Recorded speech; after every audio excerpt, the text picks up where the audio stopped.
আসসালামু আলাইকুম প্রিয় দর্শক।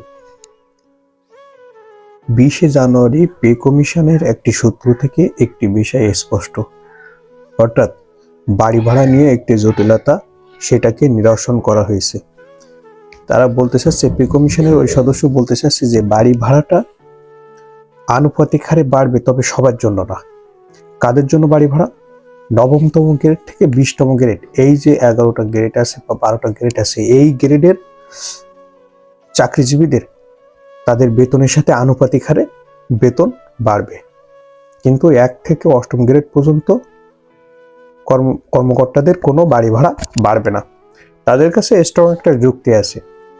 এই গ্রেডে চাকরিজীবীদের বাড়ি ভাড়া বাড়ার কারণ হলো, অর্থাৎ নবমতম গ্রেড থেকে 20তম গ্রেডের বাড়ি ভাড়া বাড়ার অন্যতম কারণ হলো, যেহেতু তাদের বেতন কম, সেক্ষেত্রে অন্য ভাতা দিয়ে বৃদ্ধি করে দিয়ে তাদেরকে পুষিয়ে দেওয়া।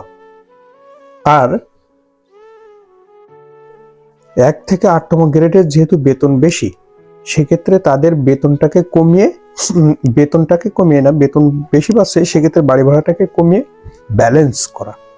অর্থাৎ 1 থেকে 8 এই গ্রেডের কর্মকর্তাদের বাড়ি ভাড়াটা কমিয়ে আনা হবে এবং 9 থেকে 20 এই গ্রেডের কর্মচারীদের বাড়ি ভাড়া বাড়ি দেওয়া হবে বেতনের সাথে সামঞ্জস্য রেখে আনুপাতিক হারে। এটাই সর্বশেষ তত্ত্ব। তো আমরা আজকে দেখবো যে আজ বিকেল 5টার সময় পে কমিশনের জাকির আহমেদ খানের স্যারের সহ 21 সদস্য যারা আছে, তারা প্রধান উপদেষ্টার কাছে এইটা জমা দেবেন। আমরা সেই অপেক্ষায় থাকলাম। ভালো থাকবেন এবং চ্যানেলটি ভালো লাগলে অবশ্যই সাবস্ক্রাইব করবেন। আসসালামু আলাইকুম।